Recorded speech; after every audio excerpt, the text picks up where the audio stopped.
اسی مضمون کو چلاتے ہوئے ایک قدم اور آگے بڑھے، اور ہم جب ایک قدم آگے بڑھتے ہیں نا تو لوگ یہ سمجھتے ہیں کہ ایک دیوار سے دوسری دیوار کے قریب ہو گیا اور چلتے چلتے دروازے کے قریب ہو گیا، یا دشت و صحرا میں چلنے لگے تو لوگ فاصلے حساب کرتے ہیں کہ اتنا آدمی آگے بڑھ گیا، اور جب جناب رومی ایک ایک قدم آگے بڑھتے ہیں تو افلاک سے اوپر چلے جاتے ہیں۔ وہ روحانی سیر کی طرف، سیر اللہ میں ایک قدم اور آگے، سیر اللہ میں ایک قدم اور آگے، وہ جہاں جا کے چپ ہوتے ہیں وہ سیر فی اللہ کی منزل ہوتی ہے۔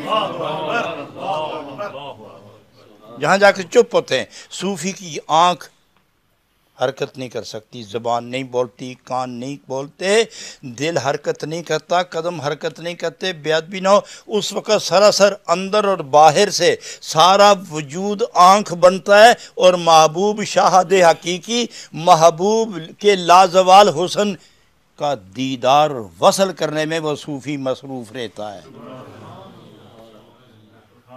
اسے سیر فی اللہ کہتے ہیں۔ یہاں آگے وہ فرماتے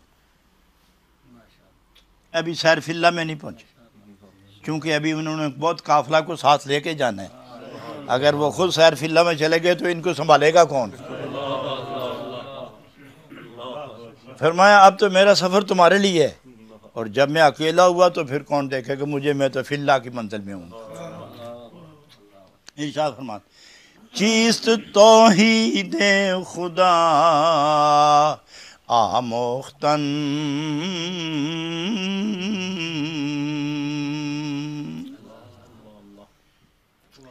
چیست توحید خدا آموختن،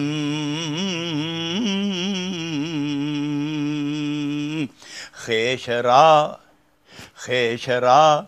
پیش واحد سوختن،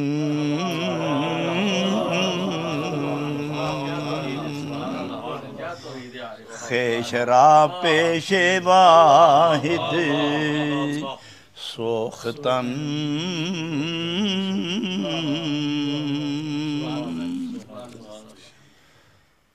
توحید سمجھنے والے ایک ہیں، توحید سمجھنے والے، توحید و جلووں میں گزارا کرنے والے، توحید کے جلوے ہی ان کا سہارا ہیں۔ کائنات سے کنارہ کیا تو توحید کا جلوہ سہارا بن گیا۔ ارے میں پوچھتا ہوں، یہ تو صوفی کا مقام ہے جو توحید سمجھا ہے، اور جو توحید سمجھانے آیا ہے ان کی کیفیت کوئی بیان کر سکتا ہے؟ یہ تو صوفی ہے جو اس مقام پر پہنچ کے باتیں کرتا ہے، اور جس کو دیکھ کر یا جس کو سن کر توحید کی سمجھ آئی ہے اس کا عالم کا۔ اور یہ کہنا لا الہ الا اللہ، کوئی نبی نہیں، کوئی ولی نہیں، کوئی چھوٹا نہیں، کوئی بڑا نہیں، کوئی نقصان دینے والا نہیں، کوئی نفع دینے والا نہیں، کوئی یہ کرنے والا نہیں، وہ کرنے والا نہیں، کوئی ایسا الا اللہ، مگر اللہ ہی ہے۔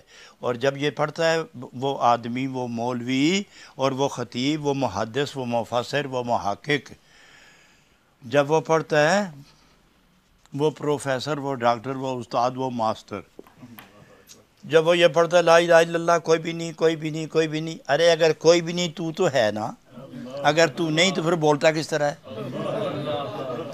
تو میں پوچھتا ہوں کہ اس لاکھ کے تلوار کے نیچے تو کیوں نہیں آیا؟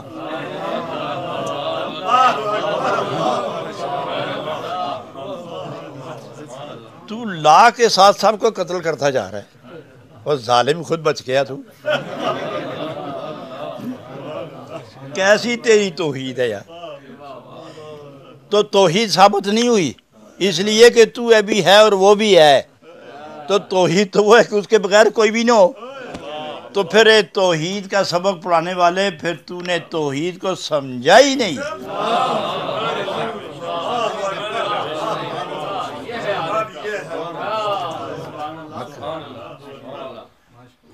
یہ جناب کیا فرماتے ہیں؟ چیست توحید خدا آموختن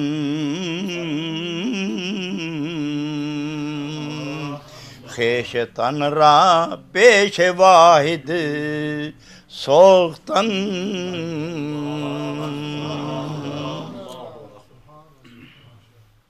اس واحد کے سامنے خود کو جلا دو، خود کو جلا دو. ایک نے جلایا نا پکی طرح مکمل جلایا، ادھر دیکھتا ہے وہ بھی جل گئے، پیچھے دیکھتا ہے وہ بھی جل گیا، خود دیکھتا ہے یہ بھی جل گیا، آسمان جل گئے، زمین جل گئی، مکان جل گیا، مکین جل گیا، کائنات جل گئی، سب وہ ایک ہی رہ گیا. جب ایک ہی رہ گیا تو وہ نور ادھر بھی ہے، وہ نور سر پر بھی، وہ نور اپنے اندر بھی دیکھا تو کہا کہ یہ اوپر بھی وہی ہے، ادھر بھی وہی ہے، اندر بھی وہی ہے، باہر بھی وہی ہے، تو حق تو ہے حق، انا الحق.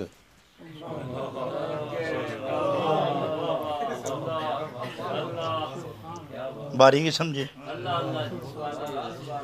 کوئی نہیں ادھر، حق حق، ادھر دیکھ کچھ بھی نہیں، حق حق. اور جو حق بول رہا ہے جب اس نے اپنے آپ کو دیکھا، جو ادھر آواز ہے حق، وہ ادھر سے بھی آواز آئی حق، تو فرمایا انا الحق. اب اکٹھے ہو گئے جو لفظی ترجمہ کرنے والے تھے، پکڑو، باندھو، سولی پہ لٹکاؤ. تو پوچھا تم یہ کیوں کہتے ہو، کیوں کہتے ہو تم انا الحق؟ تو جواب کیا دیتے ہیں، من نمی گو ید، من نمی گو یا من الحق یار می گو ید بگو.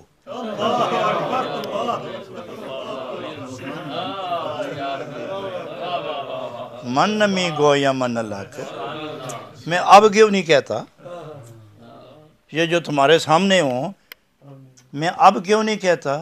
اٹھنے دو پردہ، پھر دیکھتے ہیں تم کہاں جاتے ہو، میں کدھر رہتا ہوں.